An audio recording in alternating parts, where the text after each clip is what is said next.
Kendall Jenner's new tasteful topless photo shoot. Katy Perry opens up about love and sex. And a brand new celeb couple is expecting a baby. We've got all of this and more on today's Rundown. Hey friends, welcome back to the Daily Hollywood Rundown. That is Aaron Robinson my left, and this is Misty Kingma. What's up, guys? Of course, we have a really awesome Weird Wednesday coming up for you really soon. But we also have another naked celebrity in our top story. Why do I feel like we're constantly talking about nudity lately? Everybody's taking their clothes off. I guess. We can't help it. Well, so since Kendall Jenner has turned 18, she has not only showed her nipples on the runway at the Marc Jacobs show, she did that Russell James photo shoot where she also had her nipples showing.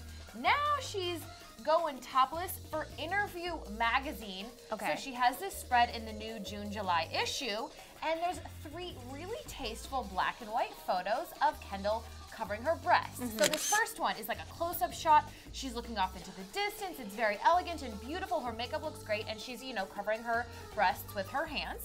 And then in this second shot, it's a more full body shot. She's sitting down, her arms covering her top part, and the focal point is more of like her long, luscious legs.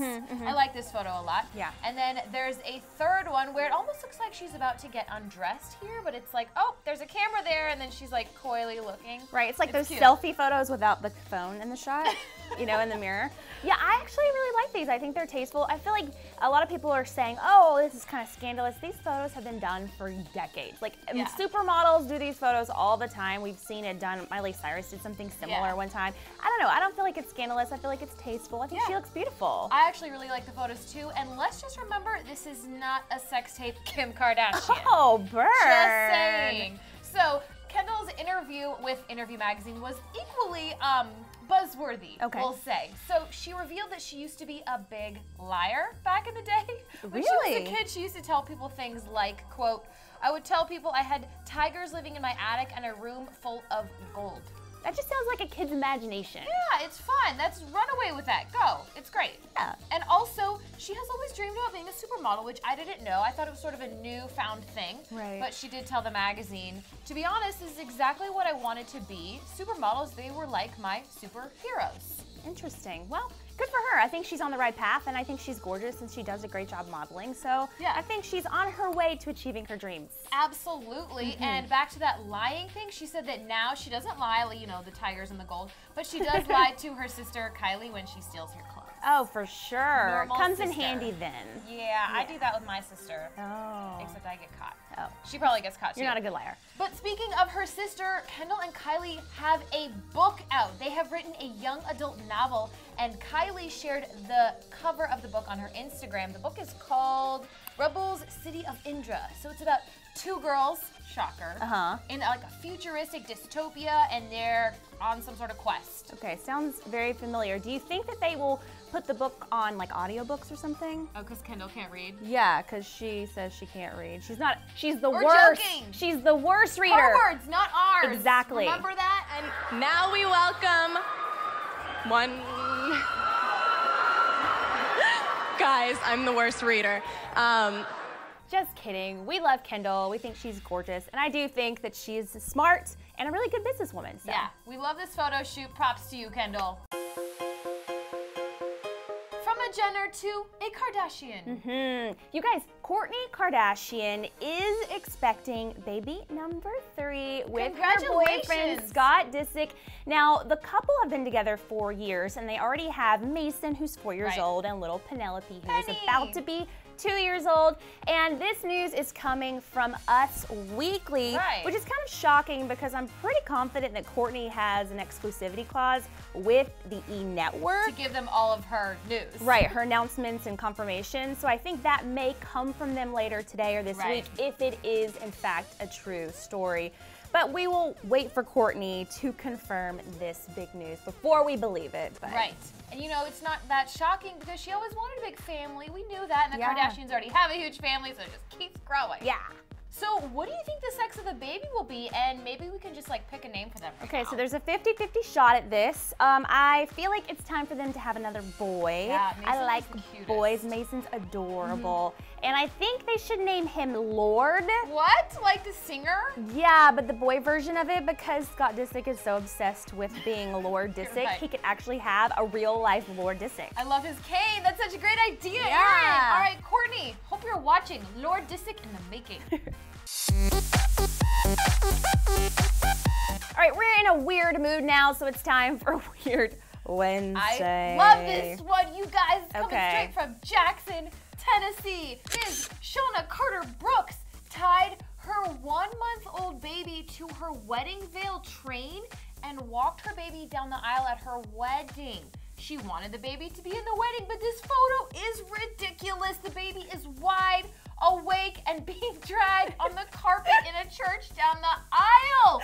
What if it snagged on a nail? What if it was crying? Like, you just have to, like, in the middle of the ceremony, be like, excuse me, and go pick up the baby?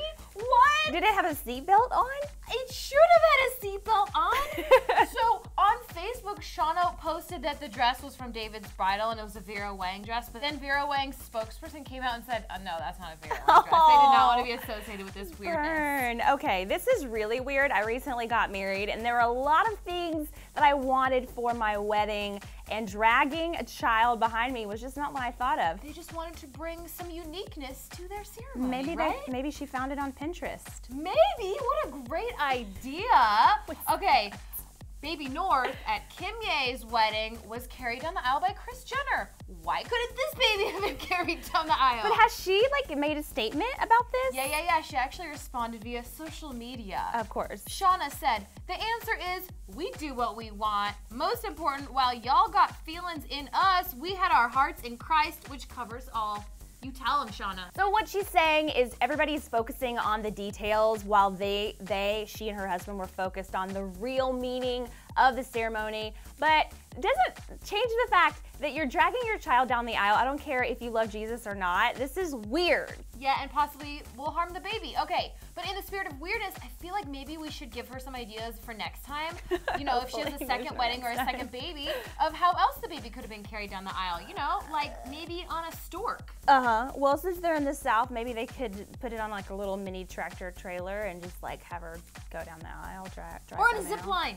Zip line That'd is be good. so fun for the baby to go down the aisle. I think we should go with a backpack. Like, why couldn't they just let the groom carry the child? You know, he has to do the heavy lifting. Or maybe in the groom's pocket, or maybe, you know, tied to the groom's tie on the front. That could work too. The possibilities are endless, really. Yeah, so let us know how you think the baby should have gone down the aisle. Speaking of love, we have an update in Katy Perry's love life. Yeah, so Katy Perry got so honest in her new edition of Cosmopolitan, where she was interviewed actually by Chelsea Handler. Awesome. It's a really kind of risque interview, something that we don't normally see from celebrities. Katy talks about love and sex and all kinds of good things, so we're gonna jump right in here. She first talked about the fact that she has gone through several relationships. We know she divorced Russell Brand a couple of years ago, and of course she was dating on and off again John Mayer for many, many months. And so she's talking about how she dates these high frequency men. So she's like, I have this weird attraction to guys who basically I don't ever want to end up with forever. I don't know what's up with that. So Chelsea Handler asks her, do you ever think that you will ever get back together with John Mayer? Katy responds, I know it sounds really hippie, but I'm living in the now and not fantasizing about the future or being torn up about the past. I'm super Eckhart Tolle. I have a lot of respect for John still, and I know it goes both ways. She also said, there's no bad blood, but I'm sure there will be inspired songs. So it's good to know that it wasn't messy, right? Yeah, but that's what all celebrities say when you're just given a cop-out answer. Oh, I'm just living in the now, I don't plan for the future. Bull, you know you're doing a little bit of planning. And I feel like they may still be talking. And my whole theory on this is that they both are going on tour and that they didn't want to have to like put a strain on the relationship, so that they broke up because of that. So I feel like this may not be over for these two. So Katy has been rumored to be on the dating scene again. We saw her supposedly recently with her ex Rob Ackroyd. We've seen her out with Diplo, but that does not mean that Katy Perry is easy. Do not get it twisted. Chelsea asked Katy how long she's ever gone without sex, and she said about 6 months to a year. That's not that long. That's not that long, really. And then she said also that she just isn't really a single person. She's always in a relationship there's some with people someone. like that. I'm so much like that myself. I like being in relationships. But anyway, back to Katy. She said, I'm no Professor Higgins with my sex life, though. For me, the most important thing about sex is connection, saying that she's also not super strict, but she also does not do one-night stands. So, good to know. Good to know, I guess. Then she also said that she wears a lot of rose quartz, which apparently attracts men to her. What? Which is very hippie. Is that a prism? Maybe. Illuminati. Album title. Maybe. But she says she's going to have to stop wearing so much rose quartz because she has so many men coming into her life. Oh, this must be a rough life. Big problem to have, right? Yeah. I don't know. Well, thank you, Katy, for that little dish. Maybe a little TMI, but we hope the best for you as you continue your tour. Before you guys go, tell us what you think of Kendall Jenner's new topless photos. Are they okay or no? Let us know in the comments. And you guys, we will see you back here, same time, same place tomorrow. All right, my friends, that's it for today's show, but don't be sad. You can just click that video box right here to catch up on more celebrity news from yesterday's show. And of course, click that subscribe box before you go.